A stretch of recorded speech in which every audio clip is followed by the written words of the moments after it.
25వ అధ్యాయం 1 నుండి 11 వరకు చదవవసరం లేదు. ఒక చిన్న ఉపమానం ఉంది అక్కడ. ఎవరు చెప్పగలరు? బైబిల్ చూడకుండా చెప్పాలి. అందుకే బైబిల్తో మీకు బాగా పరిచయం ఉండాలి. దేవుని స్తోత్రం, హల్లెలూయా. నేను ఆ స్త్రీల కూటంలో చెప్తా, ఇల్లాలు కరెంటు పోతే ఎక్కడ ఏ వస్తువు ఉందో పట్టుకొచ్చేయాలి. ఆమె వెరీ గుడ్ ఇల్లా. దేవుని స్తోత్రం, హల్లెలూయా. ఎందుకంటే ఇల్లంతటి మీద ఆమెకు ఆధిపత్యం ఉంది కనుక. ఓకేనా? అలాగే మగవాళ్ళు వాళ్ళకు తెలుస్తుంది. అవునా? అలాగే దేవుని బిడలమైన మనమందరము గ్రంథంలో ఏది ఎక్కడుందో చెప్పేయాలి. నువ్వు సాతానుగాడు వచ్చి ప్రశ్నలు ఎత్తుంటే ఉండండి, బైబిల్ తెస్తాను తీయకూడదు. టక వాడితో మాట్లాడగలగాలి. దేవుని వాక్యం అనే ఖడ్గమే వాడిని ఓడించేది. దేవునికి మహిమ కలుగునుగాక. హల్లెలూయా. ఎన్నిసార్లు ఇందులో బైబిల్ ముగించిన వాళ్ళు ఉన్నారో వాళ్ళు ధన్యులు. తర్వాత వచ్చినప్పుడు నేను మీకు పెడతా క్విజ్, ఇప్పుడు కాదు. దేవునికి మహిమ కలుగునుగాక. హల్లెలూయా. కనుక వచ్చిపోయే వాళ్ళలాగా మనం ఉండద్దు. కడవరి దినముల్లో మనం బ్రతుకుతున్నాం. అంత్యకాలములో మనము జీవిస్తున్నాం. దేశమునకున్న ఆధారములని కదిలిపోచుండగా గమనించాలి, ఇవి నోవహు దినములు అని, ఇవి లోతు కాపురమున్న దినములు అని మనము జ్ఞాపకం చేసుకొని చాలా జాగ్రత్తగా ఉండాలి. అయితే నిన్నే ప్రశ్నించి నిలదీసే రోజు రాబోతుంది. అప్పుడు నువ్వు ఎరగను అంటే ఆయన కూడా ఎరగనంటాడు. ఓకే? ఇంకా తీతు పత్రిక 1:16 ఉన్నవారు దేవుణ్ణి ఎరుగుదుమని చెప్పుదురు కానీ వారి క్రియల వలన ఆయనను ఎరగమన్నట్టున్నారు అంటారు. ఇంకా అక్కడికి రావాల్సిన అవసరం లేదు, మైకి పెట్టాల్సిన అవసరం లేదు. చూసే వీళ్ళు క్రైస్తవులు కాదు రాడు వెళ్ళిపోతాడు, వాళ్ళ జాబితాని వెళ్ళిపోతాడు. ఓకే? కొంతమందికి ప్రభువును అంగీకరించి విశ్వసించి ఆయనతో బ్రతుకుతూ మమేకమై ఉంటున్న మాకెందుకు ఈ శ్రమలు, మాకెందుకు ఈ బలహీనతలు, మాకెందుకు ఈ శోధనలు అనేది వస్తాయి అని ప్రశ్న వస్తుంది. అయితే ఇప్పుడే మనం అనుకున్నాం, మన నిగ్గు తేల్చడానికి వస్తాయి. దేవుని స్తోత్రం, హల్లెలూయా. ఇలాగే ఒక రాజుగారి ముందు ఒక దైవజనుడు నిలబడితే ఆయన ఎటకారంగా ఇలాగ అడిగాడంట, ఎందుకయ్యా బాబు మీరెప్పుడు చూసిన శోధన నుండి తప్పించు, కీడు నుండి తప్పించు, దుష్టుని నుండి తప్పించు, ఇదే ప్రార్థన మీకు ఎప్పుడు చూసినా, మేము చేయట్లేదు ఆ ప్రార్థన, మేము హాయిగా ఉన్నాం, మీకెందుకు ఆ ప్రార్థన, మరి మహాగణుడైన దేవుని నమ్ముకున్నావుగా నువ్వు అన్నట్లుగా హేళనగా మాట్లాడితే ఒక్క మాట చెప్తారండి. వేటగాడు వేటాడుటకు వెళ్ళాడు, ఆయన గన్ పేల్చాడు, చెట్టు మీద ఉన్న పక్షులన్నీ పడిపోయాయి, కొన్ని చచ్చిపోయాయి, కొన్ని ఏమో ఇంకా కొట్టుకుంటున్నాయి. ఈ వేటగాడు పరిగెత్తికెళ్ళి దేన్ని పట్టుకుంటాడండి అని అడిగాడంట.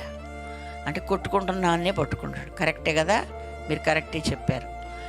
ఎందుకని చచ్చిన దగ్గర పోరు, అది ఎగిరిపోదు కాబట్టి కదా. ఈరోజు తీసుకున్నా రేపు తీసుకున్నా అది ఆన్నే ఉంటుంది కాబట్టి. మీరేం చచ్చిపోయారండి, మేమేం జీవంతో ఉన్నాం. దేవునికి మహిమ కలుగును. హల్లెలూయా. జీవంతో ఉన్నాం, కొట్టుకుంటున్నాం కాబట్టి నెట్టనైనా ఏమైనా చెయ్యాలని మనం వెనకాల పడతాడు. ఇంకింత జీవము కలిగిన వారంగా ఉండాలి కానీ వెనకకు తగ్గకూడదు. దేవునికి మహిమ కలుగునుగాక. హల్లెలూయా. ఎందుకు వస్తున్నాడంటే అందుకే వస్తున్నాడు. వాళ్ళందరూ ఆయన జనాంగమే, వాళ్ళ జోలికి ఎందుకు వెళ్తాడు? మనం ప్రత్యేకించబడిన వారం, మనం అభిషేకించబడిన వారం, మనం ఆయన రక్తంలో కడగబడిన వారం, మనకంటూ ఒక గుర్తింపు ఉంది. మనము ప్రత్యేకించబడిన జనాంగం కనుకే మన దగ్గరకు వస్తాడు వాడు. అందుకని మనము చాలా జాగ్రత్తగా వాడి తంత్రములను ఎరిగిన వారంగా బ్రతకాలి.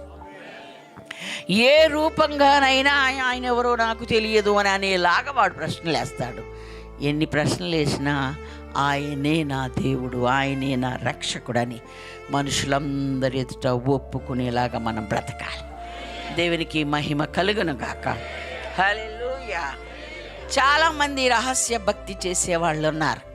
బహిరంగమైన వారంగా మనం కనపరుచుకోని పర్వాలేదు, ఏం కాదు. కొంతమంది గుడికి వచ్చినట్టు తెలవకుండా బైబిల్ లేకుండా వస్తారు. ఆయుధదారుడు తన ఆయుధం లేకుండా యుద్ధానికి వెళ్ళడు, పనికి వెళ్ళడు. అవునా కాదా? అలాగే నీ ఆయుధమే బైబిల్. దేవునికి స్తోత్రం, హల్లెలూయా. కనుక నీవు దాన్ని చూసే కొడవలు పట్టుకుని ఒక అమ్మ వెళ్తుంది అనుకో, ఓహో పొలంలో కోతకి వెళ్తుంది అనుకుంటారా? లేదా? మరి బైబిల్ చూసి ఏమనుకుంటారు? ఎస్, గుర్తింపు రావాలి నీకు. నువ్వు దేవుని బిడ్డవని, నువ్వు ప్రభువుని అంగీకరించావని, ప్రభు కోసం బ్రతుకుతున్నావని, రోషం కలిగి ఆయన కొరకు జీవించేదానివని అర్థం కావాలి. అలా బ్రతకాలి. కనుక ఆ దినములు రాబోతున్నాయి, వాటి కోసం మనం సిద్ధపడమని ఒక హెచ్చరికగా ఈ పూట దేవుడు మనందరితో మాట్లాడుతూ ఉన్నాడు. దేవునికి స్తోత్రం. హల్లెలూయా.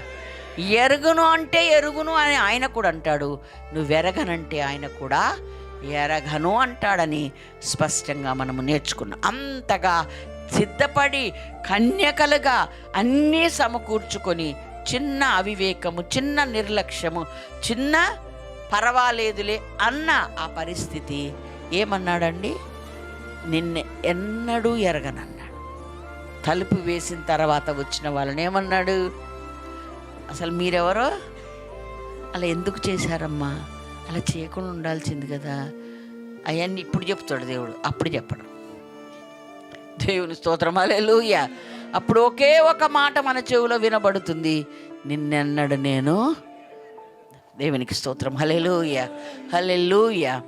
కాబట్టి పెళ్లి కుమార్తె స్థాయిలోకి ఎదిగిన కొంచెం అవివేకము, కొంచెం నిర్లక్ష్యం నిన్ను బయట నిలబెడుతుంది. నేను ఎరగను అని చెప్పే పరిస్థితి తీసుకొస్తుంది. కనుక చాలామంది ఉన్నత స్థానంలోకి ఆధ్యాత్మికంగా ఎదుగుతారు. ఆ ఎదిగిన వాళ్ళకు వచ్చిన తిప్పలేంటంటే అదొక గర్వం. మళ్ళీ అది కూడా దిగజారు చేస్తుంది కదా. ఉండకూడదు.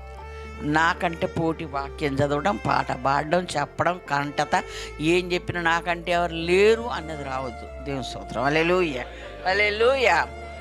ఎంత హెచ్చితే అంత తగ్గాలి. దేవునికి మహిమ కలుగును గాక. హల్లెలూయా.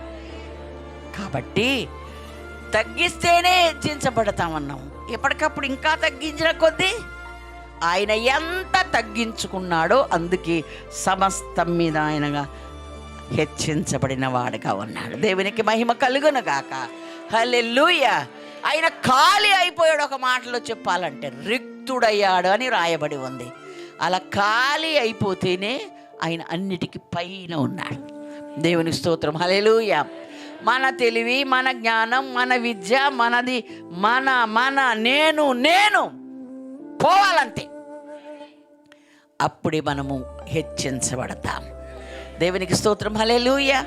ఎలా హెచ్చించబడతాం? ఎంత ఉన్నత స్థానం అంటే క్రీస్తు కలిగిన సమానమైన అనుభవంలోకి మనం వెళ్తాం.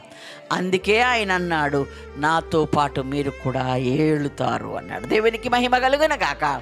కాబట్టి చాలా జాగ్రత్తగా మన భక్తిని మనము కొనసాగించాలి.